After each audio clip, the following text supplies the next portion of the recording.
Russia's defense ministry confirms reopening of humanitarian corridors from the cities of Mariupol and Volnovakha in the Donbas region. In Mexico, the governors of Querétaro and Jalisco condemned the acts of violence at the football match, which unofficially is said to have left 17 dead. More than 100 Rohingya Muslims arrived on a beach in Indonesia's northernmost province of Aceh after weeks at sea. Hello, welcome to From the South. I'm Luis Alberto Matos from the TeleSUR studios in Havana, Cuba. We begin with the news. Stay with us.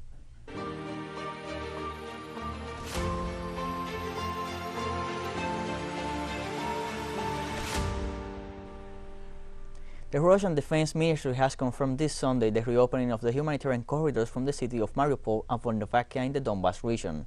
The first people evacuated came from Mariupol, and its suburbs have been transferred to the Novosibirsk district, as reported by the headquarters of the Donetsk People's Republic. For his part, Edward Basurin, spokesman for the militia of the Donetsk People's Republic, said that the corridors are reopened at the order of the Ukrainian commanders who are in charge of the process of defense of the settlements, because they are the ones who have blocked the flow of humanitarian passages. Once the corridors open, they will remain operational and guarded throughout the day, as agreed.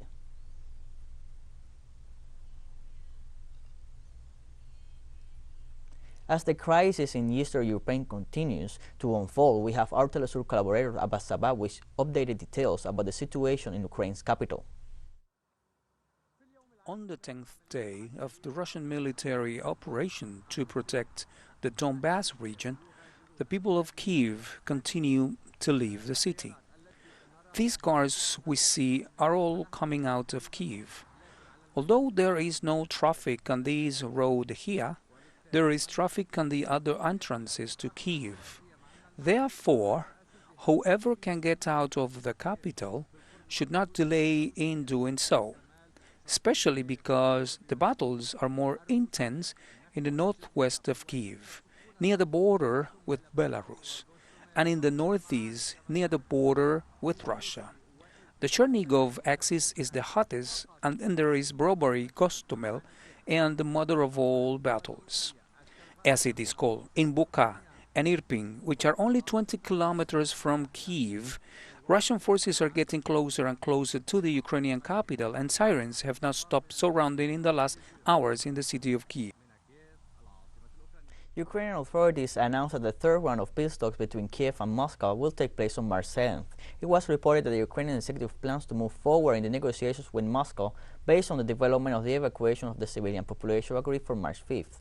In this regard, both sides stated that they had taken difficult positions in the framework of the negotiations, but reaffirmed that the dialogue should continue. The latest round of negotiations between Russia and Ukraine took place on March 3rd in Belovezh-Kapustka, Belarus, where it was agreed to establish humanitarian corridors for the evacuation of civilians in the conflict zones.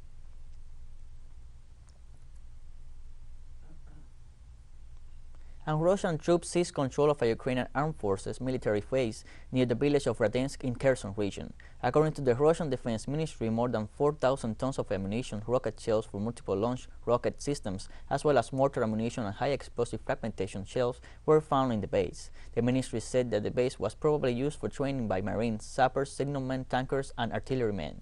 Following an examination, the equipment and weapons will be sent to a special base for storage.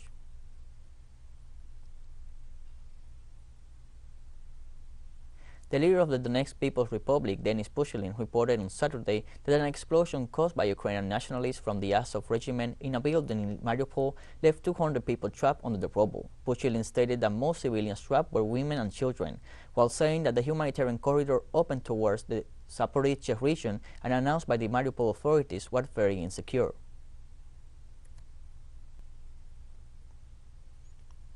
Russia's President Vladimir Putin on Saturday said that any third-party declaration of a no-fly zone over Ukraine will be viewed by Moscow as a participation in the armed conflict. Now we are hearing that a no-fly zone must be established over the territory of Ukraine. It is impossible to do so over the territory of Ukraine itself. It is possible only from the territory of some neighboring countries. But any move in this direction will be viewed by us as a participation in the armed conflict of whichever side whose territory will pose a threat to our service members.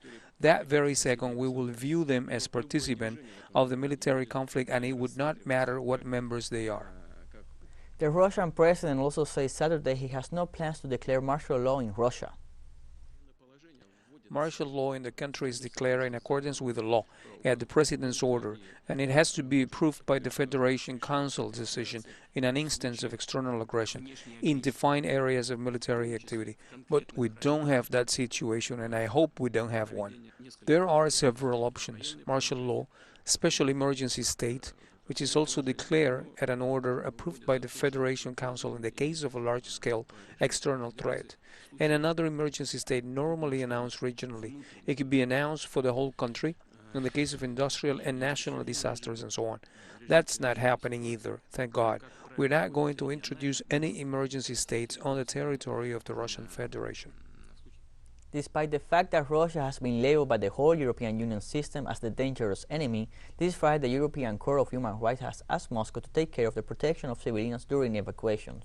The reports on Ukraine provided by the Western media and even by European institutions continue to be contradictory. Both Kiev and its partners and allies in the European Union and the North Atlantic Treaty Organization insist that Russia has not been able to gain control of any area in Ukrainian territory. However, the highest court of the continent in human rights asked Moscow and not Kiev to facilitate the evacuation of civilians, specifying that only to Ukrainians, and allow the crossing of humanitarian missions deployed by the United Nations. The same court that is handing over the protection of migrant lives to Russia accuses the Eurasian nation of massive human rights violations committed by its troops. Everything looks much more confusing, especially since Russia was suspended from the main bodies of Europe's Council, one of them, by the way, the Human Rights Courts.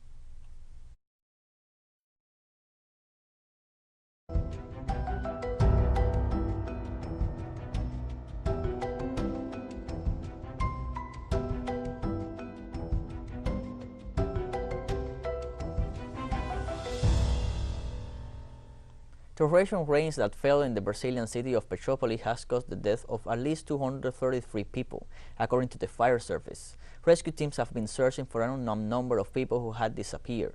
There were more than 100 landslides that swallowed up homes and neighborhoods in the city and left the area flooded with mud. In just 6 hours, there was more rainfall than had been forecast for the entire month of February. The authorities have mobilized to deal with this tragic episode in a season of rainfall that has already caused deadly floods in Bahia and Sao Paulo since December, as well as delaying the harvest and temporarily paralyzing the activity of mining companies.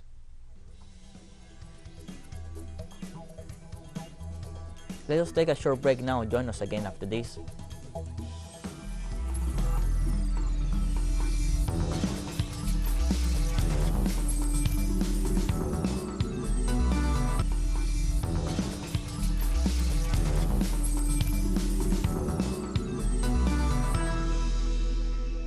Welcome back to From the South. In Mexico, the governors of Querétaro and Jalisco condemned the acts of violence at the football match, which unofficially is said to have left 17 dead. The governor of the Mexican state of Querétaro, Mauricio Curi, said there will be no impunity and that the full weight of the law will be applied to those responsible for these despicable acts of violence. For his part, the governor of Jalisco, Enrique Alfaro, pledged his support in everything necessary to solve these events and determine the culprits. Meanwhile, the president of the Mexican Football League, Mikel Arriola, announced the suspension of all the remaining matches, scheduled Sunday, March 6. Finally, the latest report from Querétaro Civil Protection Authority stands with 22 people injured, 2 of them seriously and no one dead.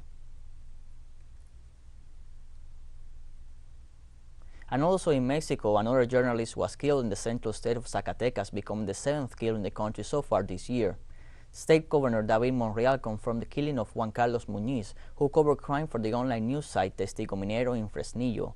Alfredo Valadez, also a journalist, said Muñiz also drove a taxi in the city to make ends meet. Zacatecas State Prosecutor's Office opened an investigation and would follow protocols for cases that could be crimes against freedom of expression.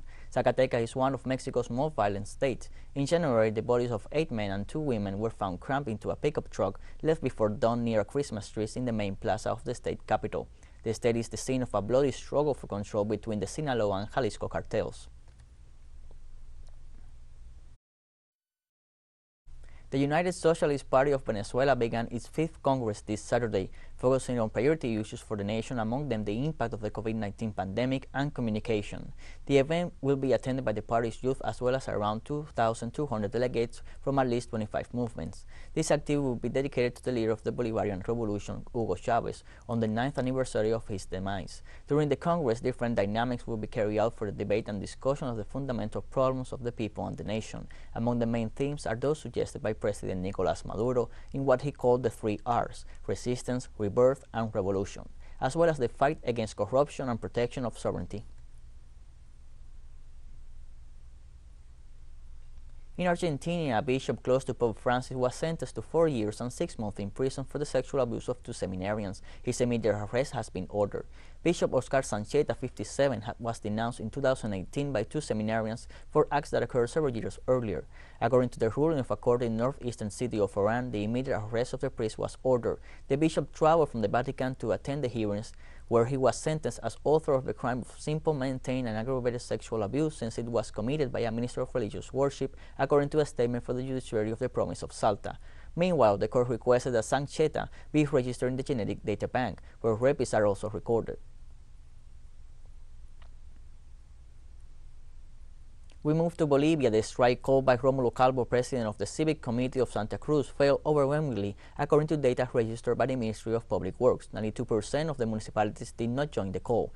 The Association of Municipalities of Santa Cruz, AMDECRUZ, reported that 92% of the municipal government worked normally, and only 8% complied with the measure. They also reported that 70% of public transport worked without interruption in the department. On the other hand, regularity in flight was confirmed, whereas absenteeism in the interdepartmental bus stations was only reported in the morning. The Cruceno Senator William Torres wondered who will take responsibility, while affirming that no one is being used by Calvo anymore. It was a resounding failure because, first of all, just to give an example of the 56 municipalities that we have, only 55 had normal activities, one of which, the capital, was the one that stopped, and partially, in any case, this reflects that the strike was a total failure. Why? Because the citizens have definitely realized that the civic committee cannot be instrumentalized for Mr. Rómulo Calvo's personal ends, because what Mr. Rómulo Calvo wanted with this strike, what he wanted first was to find impunity for the criminal charges against him for having been paid without having worked and other facts. Haitian Prime Minister Ariel Henry announced the arrival of a mission from the Caribbean community to help the authorities prepare for the upcoming elections and find the best ways to fight the high levels of insecurity that shake the nation. The Prime Minister said the CARICOM mission will meet with the country's defense forces, including the National Police and the Armed Forces, to help understand and solve the problem of insecurity in the nation. Insecurity in Haiti was widely discussed during the 33rd CARICOM Heads of State Summit and in the 4th meeting of these organizations with the Central American Integration System. Haiti's premier asked fellow countries for help in combating insecurity, marked, amongst others, by multiple kidnappings.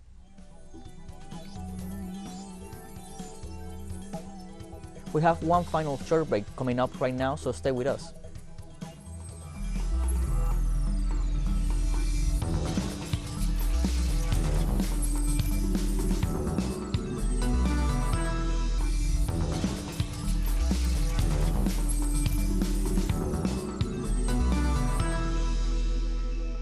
Welcome back to From the South. More than 100 hungry and weak Rohingya Muslims were found on a beach in Indonesia's northernmost province of Aceh on Sunday after weeks at sea. The 58 men, 21 women, and 35 children were given shelter and received help from villagers, police, and the military, while local authorities, including the Coronavirus Task Force, were helping to process them. More than 700,000 Rohingya Muslims have fled from Buddhist-majority Myanmar to refugee camps in Bangladesh since August 2017, when the Myanmar military launched a clearance operation in response to attacks by a rebel group.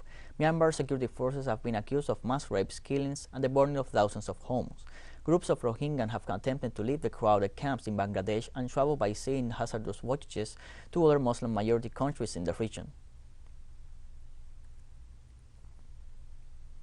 The International Atomic Energy Agency and Iran have agreed to adopt a practical and pragmatic approach to resolve outstanding issues. The United Nations Agency's chief Rafael Grossi said they, along with Iran, have a number of important matters that needed to be resolved. In order to do so, both parties decided to try a practical, pragmatic approach to overcome them to revive the country's 2015 nuclear deal.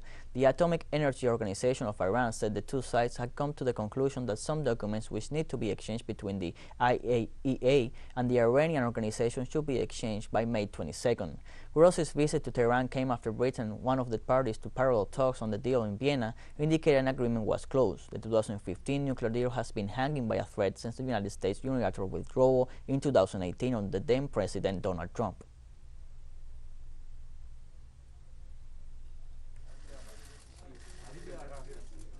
Be exchanged between the IAEA and the Iranian organization should be exchanged by court at May 22nd. So this is why it's important to have this understanding between us today, which is an understanding to work together, to work very. During the first ever media appearance in Afghanistan, the Taliban acting Interior Minister Sirajuddin Haqqani said Saturday that the Taliban-led country vowed not to be a threat to the world. Haqqani, who has been designated as a terrorist by the United States, made his comments during a police graduation ceremony in Kabul. For the first time, video footage showing his face was broadcast by local television channels and news websites. This was a clear contrast compared with the previous public appearance in October, which had his photo published blurred. The police graduation ceremony provided the first wave of new police graduates since the Taliban assumed control of Afghanistan. Haqqani is currently wanted by the FBI and carries a $10 million bounty for information leading to his arrest.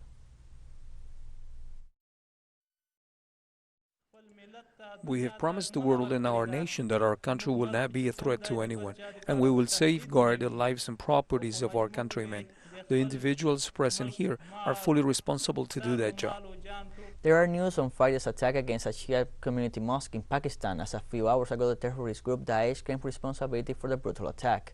The suicide attack against the mosque of the Shia Muslim minority in Peshawar in the northwestern of the country killed 56 people and left more than 200 wounded, some of them in serious conditions, so the number of victims could increase. In a release published by the Amaq agency linked to the terrorist organization, they vindicate the attack and claim that the number of victims is over 200. In the same document, the terrorists refer that the extremists identified as Julaibib al-Kablib attacked the mosque this Friday and shot at least 2 people, and minutes later blew himself up. The attack is one of the largest ever carried out against the Shia Muslim community in Pakistan.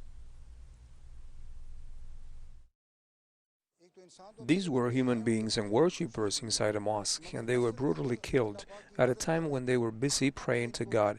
This is very sad. We had our security system at the mosque, but he, the suicide attacker, killed all 4 guards on duty at the main entrance, and after that he entered the mosque and blew himself up.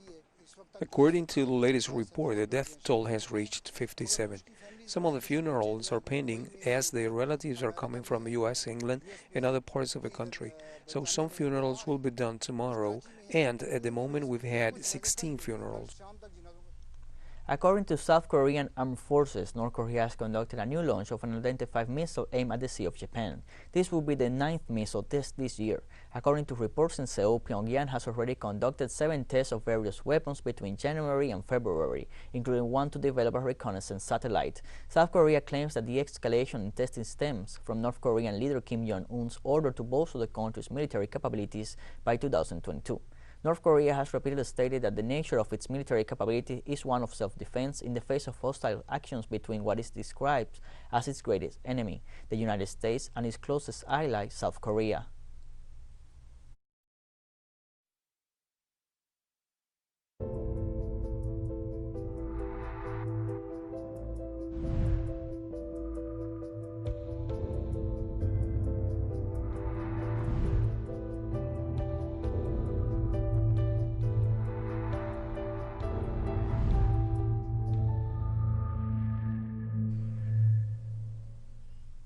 South Africa's nighttime economy is coming back to life as the country slowly edges out one of the strongest, strictest COVID-19 pandemic restrictions. Many upmarket lounge and dinner managed to survive South Africa's strict 2-year lockdown despite suffering an economic blow. However, for entrepreneurs, challenges still remain. Disrupted global supply chains are also taking time to recover.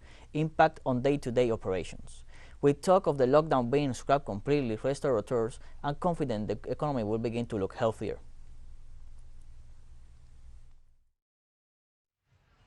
suppliers can't keep up with the demand.